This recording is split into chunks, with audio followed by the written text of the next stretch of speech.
Hello, everyone, and welcome to our channel, Living the Savvy Life, which is all about smart spending and looking at your finances from a lifestyle perspective.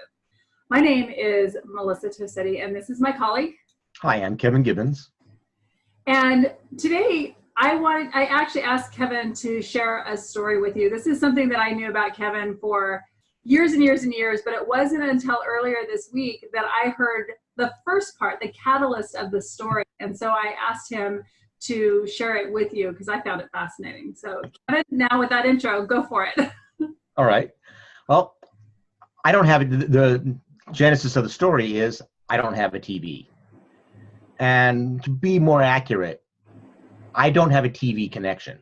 I do have a DVD player, and in fact, I'm old enough, I actually have a VHS cassette player. Now, that's not so much of a big deal not having a TV and a cable connection now, especially with all the streaming services that are out there. But I did this back in 1989. To be precise, I did it on October 17th, 1989. Now, if you live in the Bay Area, you might remember that date. The San Francisco Bay Area. San Francisco Bay Area. Yeah. That was the date of the Loma Prieta earthquake. That was the one that flattened several freeways. It also interrupted the World Series. Pretty big event. During that event, while I was actually talking to Melissa's husband, Paul, at the time on the phone, and he was telling me that he could see San Francisco in flames from his house, my TV died. And after the earthquake was all over, I found out that what actually happened is that my TV died when they turned the power back on. Up until that point, I've been a pretty avid TV watcher. I would spend most of my weekends watching sports games. During the NFL football season, my entire Sundays were taken up watching football. Funny thing is, I don't particularly like football. It was just something to do. When the TV died, I had a choice to make. I could get my TV repaired or buy a new one, or I could try and do something differently. Now, my friends who know me that one, I'm pretty much of a problem solver. Two, I'm technically curious. So when my TV stopped working, I actually took it apart, pulled out my multimeter, and went through the circuits and figured out what was wrong with it. And it turned out that the fuse that comes from the power supply directly into the TV had blown. When the local power company turned the power back on, it sent a surge and it blew the fuse. So I identified that this fuse is the one that was blown, not in my head, put the TV back together, and left it inoperable. What I had really come to realize was I was spending a tremendous amount of time watching TV. When the TV didn't work anymore, I suddenly had all this free time to do all these great things. And so instead of spending my Sundays watching TV, I was reading, I was taking my motorcycle out, doing all kinds of things that I just stopped and thought, how do I want to spend my time? This kind of went a little extreme in that I was so convinced of that. And also I know my own nature is that if I had a TV around me, sure enough, that little idiot light would get to me and I'd be watching it again. When my wife and I bought our house and we moved into our house, the first thing I did was go into every room, take a pair of electrical cutters and cut all the cable cords in every room in the house while my wife stood there aghast. But she kind of agreed to it. And then over time, she found a number of the streaming services so that she can watch the programs that she wants to watch. I don't watch TV. I'm very happy spending my time doing other things. So what is really the gist of this? It isn't the standard, oh, look how much money I saved off of reducing my cable bill, although I did, and that really helped pay for some wonderful travel experiences, including Lita and I going all the way to Ireland and riding motorcycles around for 2 weeks for our anniversary. So that did have a really good benefit. But the more significant aspect that I really want to talk about now is that sometimes significant life events can cause how you change your money. So before you automatically restore the status quo when something happens, take a minute and stop and ask yourself, this is a good time to reflect. Do I need to restore what was lost? Did I really need to watch TV? I could have gone out and bought a new TV. Is there a better way of getting that same utility? I could have fixed the TV, replaced that fuse for a much smaller amount of money. Or would I rather put that money towards, and that experience towards, something else? So it's the idea that when you're faced with a significant life change, use that as an opportunity to examine your life and see if this is really how you want to live your life. And for me, I asked myself that question: do I want to spend all this time watching TV? Now, there's a lot of good things on TV. There's also a lot of not so good things on TV. I just made that decision. It caused me to stop and say, let's make this decision now. I had a chance to spend a little bit of time without the TV and then decide, you know what, I really don't want this. Would I have came to that conclusion if the earthquake had not hit and nothing had happened to my TV? Maybe, maybe not. It's very easy to fall into these habits and just do things as a matter of course. And it may not have ever occurred to me to even stop and think about the fact that, am I wasting my time here? It's a personal decision. If you really love your TV, your shows, or if you really love sports, we're not saying don't do that. I'm just saying stop and ask yourself that question.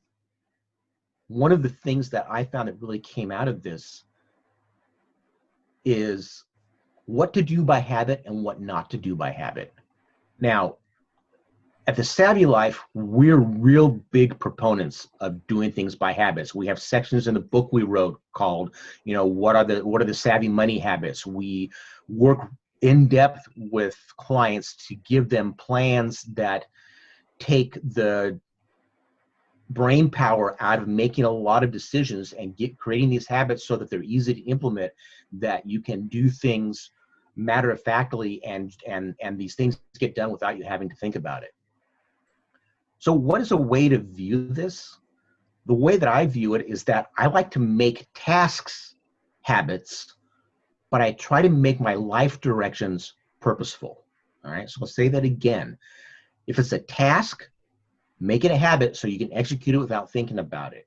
If it's a life direction, make it purposeful. Stop and think about it so that you're sure that you're on the right course that you want to be.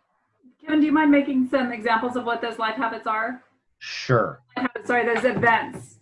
Sure. Well, again, the type of tasks that I'm looking at that I say I want to have a habit so I don't have to think about: cleaning your house. I don't want to have to think about what order should I clean the house in, what room am I going to go clean next, where am I going to get my supplies from, where am I going to put my supplies from. If I'm cleaning the house, I want to have a routine. I start in this room of the house. I have these supplies. I progress logically from this one to this one to this one. Over time, I've optimized it. I do it the same way so I can turn my brain off, think about other things while I'm going through cleaning my house. Same thing with doing laundry. I do my laundry every Tuesday night. I don't want to have to think about it. It's Tuesday, I go do my laundry. Those are things that these are tasks you can execute.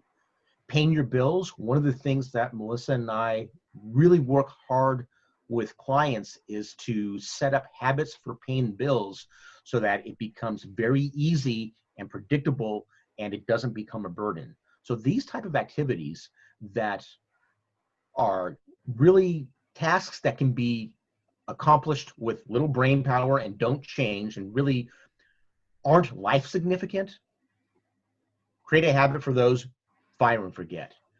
Things that direct your life, stop and think about those and make conscious decisions. Things like, how do you spend your time? How are you spending your leisure time, your work time, your home life time? How do you do social spending? Do you always go with friends out on a Friday to a certain bar, restaurant, get together? I'll give you an example of a social aspect of habit that my father did. Every morning, my father would get up at about 6:30, leave the house at about 6:45, maybe 7 o'clock, and head down to a local coffee shop with his friends. And there he would have coffee and maybe some toast or something for about a half an hour before they all went off to work. He did that every work day for 35 years. When he retired, he still went down there to do it because they liked getting together. That was a habit, a social spending habit. But that was something that they really enjoyed. I asked them about that several times, like, why in the heck are you still doing that? And he said, they're my friends. I want to see them on a regular basis. But ask yourself when you're doing social spending, is this really how you want to spend your time and money with your friends? Or are you just doing it out of rote and maybe you should do something different? Not give up Well, your and friends. that Yeah, doesn't even not give have to up be your friends. a blanket decision, right? It could be, Yeah, hey, and we've talked about this before, friends going off, typically we have vacation with friends going off to this one particular trip. You know what? That's not in our budget this particular year, or we've got plans to go and do something else. It's really that consciousness exactly. that you're saying is so very true. But we have a tendency to, again, just, we don't want to make those decisions. We're not even realizing that we don't want to make those decisions. You do those things. You know, one that's kind of sensitive but really important to consider is where your relationships are. And this doesn't have a lot to do with Savvy Life, but it does have to do with the fact that with the whole purpose of the Savvy Life is we look at money management from a lifestyle perspective. Your relationships are definitely a part of your lifestyle. Are you in the relationship out of habit, or are you in that relationship because that actually is someplace that you want to be? And there are a lot of financial implications to that. So, you know, we can go off on that other tangent, but it's still the idea, don't do important things, life important things, just by habit. Stop every once in a while and think about them. Looking at what your goals are. If you have this goal of, I'm going to go to college, I'm going to get a job, and I'm going to go on this track, and I'm going to have it, I'm going to buy a house, and I'm going to live this way and pay my mortgage off and live this life.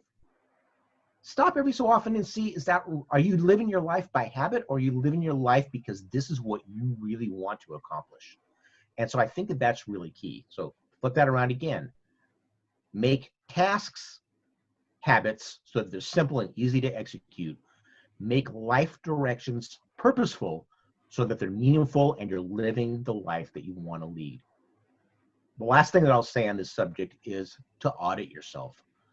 An important point of that is stopping every so often and seeing where you stand. Our interests and our values change over time. And just for an example, if you or any of your friends recently had a child, tell me how your values and priorities have changed. All right. Every friend that I don't have any kids. Every friend that I know that has a kid, within some people it happens immediately, some people it takes about a year, but within that time, their value systems and their priorities change drastically. So don't assume that you identify what your goals are, what your priorities are when you're at the wise old age of 25 and you're set for life. Stop and evaluate every so often. Is this where I want to go? You don't need to wait for an earthquake to come along to decide that you need to change what you're doing. That was the impetus for me, but any major event can cause you to stop and reflect. And even if there isn't a major event, take a deep breath and create that moment for yourself to stop and reflect. Is how you're living your life really the way that you want to do it? And if it is, great, keep doing it. You checked in, everything's fine. If not, look at what you're doing by habit that you might be able to change. And you can get a better quality of life, and you may be able to save some money. Like I said, that's how my wife and I paid for our motorcycle trips, is we don't have that cable bill. And that, in that case, it worked. That specific example worked really well for us. All boils down to, whether you're talking about how you spend your time, you talk about how you spend your money, just be purposeful. Exactly. That's all it is. Yeah. Piece of cake. All right. All right. Kevin, anything else you want to add to that? I don't think so. I think I pretty much covered all the highlights on it. Yeah, again, thank you for sharing that story. The funny thing is, again, Kevin and I have been friends for almost 30 years. I've known that he hasn't had cable and that he, made a conscious decision. I didn't realize it was the Loma Prieta earthquake that prompted that. It's like, that is a great story. You've got to tell people that story.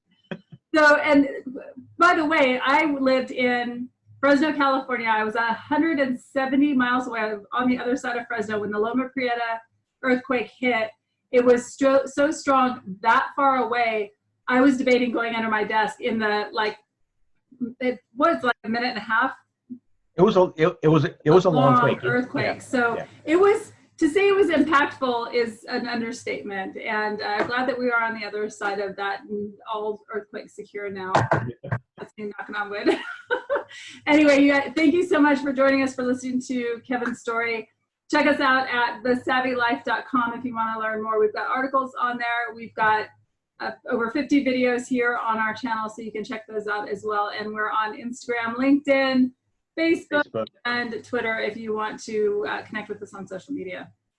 All right. Great. All right. Thanks, everybody. Thank you a lot.